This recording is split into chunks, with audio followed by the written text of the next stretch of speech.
Sign language interpreter हूँ।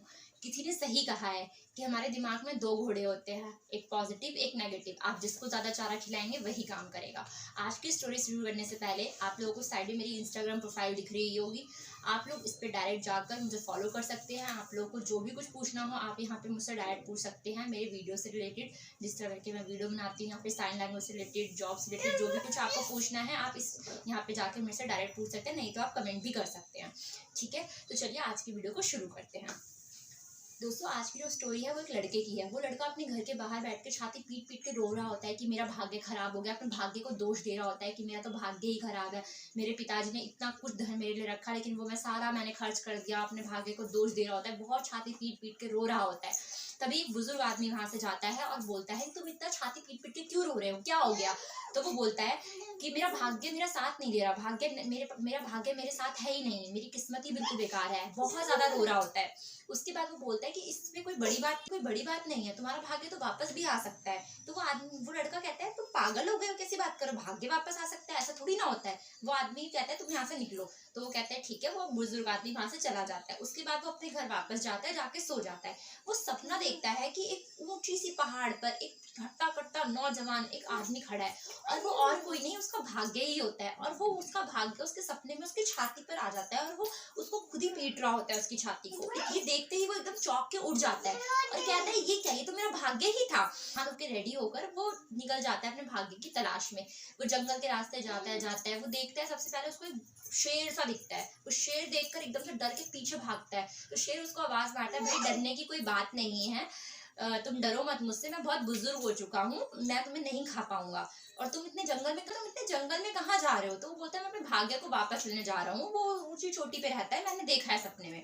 वो कहता है अच्छा, अगर तुम हमें भाग्य से मिलोगे तो उससे जरा एक सवाल मेरा पूछ लेना और इसके बदले मैं तुम्हें इनाम भी दूंगा। और तुम ये जरा पूछ लेना कि मेरा जो शरीर है इतना दुर्लभ हो गया है, मैं कुछ कर नहीं पा रहा हूँ और इतना कमजोर हो गया हूँ, तो कैसे ठीक होगा? वो कहता है ठीक है, अगर मुझे भाई कुछ इनाम मिलेगा तो मैं जरूर पूछ लूंगा। वो इतना सुन के फिर आगे निकल जाता है। आगे जाता है, उसे एक बगिया दिखती है। बगिया में बहुत सारे फल लगे होते हैं।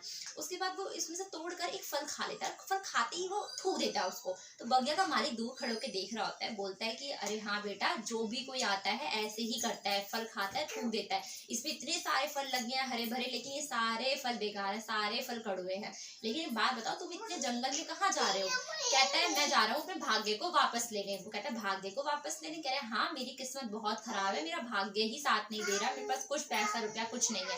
वो कहता है अच्छा ठीक है, अगर तुम अपने भाग्य से मिलोगे तो जरा मेरा एक सवाल पूछ लेना कि मेरे बगीचे के जो फल हैं इतने सारे मीठे कैसे होंगे, इसके बदले में तुम्हें इनाम दूंगा। वो कहता है ठीक है, मैं जरूर पूछूंगा।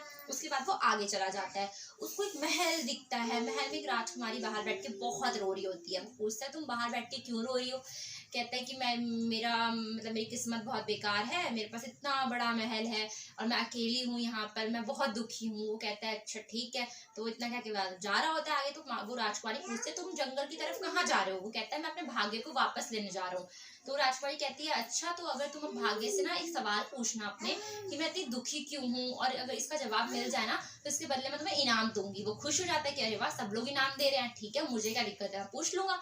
वो आगे जाता है उसको वही सेम पहाड़ी दिखती है और वहां पर सच में एक आदमी होता है, वैसा ही हट्टा कट्टा नौजवान। उसको देखते ही लड़का प्रणाम करता है, पैर छूता है, नमस्ते करता है, कहता है भाग्य हो तुम मेरे, चलो मेरे साथ। तुम तो भाग्य कहता है तुम पागल हो, मैं कहाँ जाऊंगा भाई, मैं तो यहीं रहता हूँ। कह रहा नहीं तुम मेरे साथ चलो। तो कहता है और मैं ना 3 लोगों का सवाल भी लेकर आऊँ, उसका भी जवाब दे दो। तो वो तीनों सवालों का जवाब दे देता है और कहता है चलो मेरे साथ अब। तो कहता है कि भाग्य कहता है मैं तुम्हारे साथ नहीं जा सकता, तुम आगे आगे चलो, मैं पीछे से आता हूँ। वो कहता है नहीं साथ में चलो। वो कहता है नहीं मैं साथ में नहीं जा सकता, तुम चलो मैं आ रहा हूँ। वो कहता है पक्का आओगे ना? वो कहता है हाँ मैं जरूर आऊंगा। वो जाता है भाई, उसका राजकुमारी का जवाब उसको दे देता है, बगीचे के मालिक का जवाब उसको दे देता है। फिर उसके बाद सबसे पहले जो वो शेर से मिला था आखिरी में उससे मिलता है, उसको जवाब देता है। तो वो शेर पूछता है कि भाई क्या हुआ, तुम अपने भाग्य को लेकर आए, फिर तुम्हारा भाग्य आया? वो उसको उसका जवाब बता ही रहा होता है। तो वो बोलता है कि मैं 2 लोगों से और मिला था, मैंने उनको भी उनका जवाब दे दिया है, मैं तुम्हारा भी जवाब लेकर आया हूँ। तो कहता है शेर की तुम्हें जो 2 लोग मिले थे उनका क्या जवाब था, मुझे भी बताओ। वो कहता है कि मेरे को सबसे आखिरी में ना राजकुमारी मिली थी, इतने बड़े महल की वो रानी थी, लेकिन वो हमेशा दुखी रहती थी। उनका जवाब ये था कि वो अगर किसी हट्टे कट्टे लड़के से शादी कर लेंगी तो उसके बाद वो खुश रहने लग जाएंगी।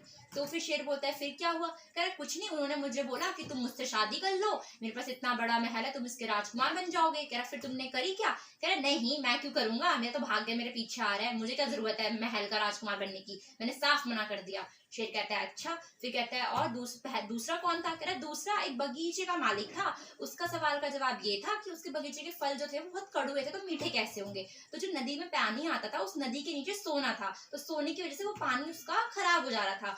तो अगर वो सोना निकाल के रख देगा या फिर सोना ले लेगा या फिर मतलब सोने का जब निकाल लेगा तो उसका पानी बिल्कुल साफ हो जाएगा।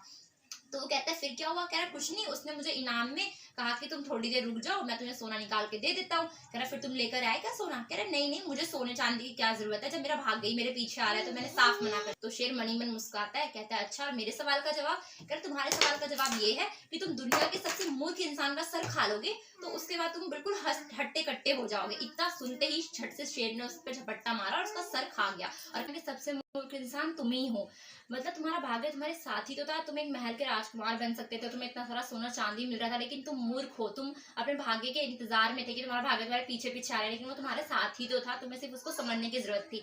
इसीलिए दोस्तों सेम आपके साथ भी यही चीज होती है। हम लोग क्या करते हैं कि अपने भाग्य के इंतजार में बैठे रहते हैं कि भाग्य हमारा साथ नहीं दे रहा, भाग्य हमारा भाग्य के भरोसे बैठे रहते हैं। ऐसा नहीं करना, हमें अपना अच्छा काम करते रहना है, तो भाग्य हमारे साथ ही चल रहा होता है। सिर्फ वो देखता है कि हम कितना अपना आउटपुट हम दे रहे हैं, कितना हम करने की कोशिश कर रहे हैं अपने काम को। अगर हम मन लगा के सच्चे दिल से अपना काम करते हैं तो भाग्य हमारे साथ जरूर देता है। तो इसलिए भाग्य के इंतजार में मत बैठिए और कुछ करिए। Thank you so much.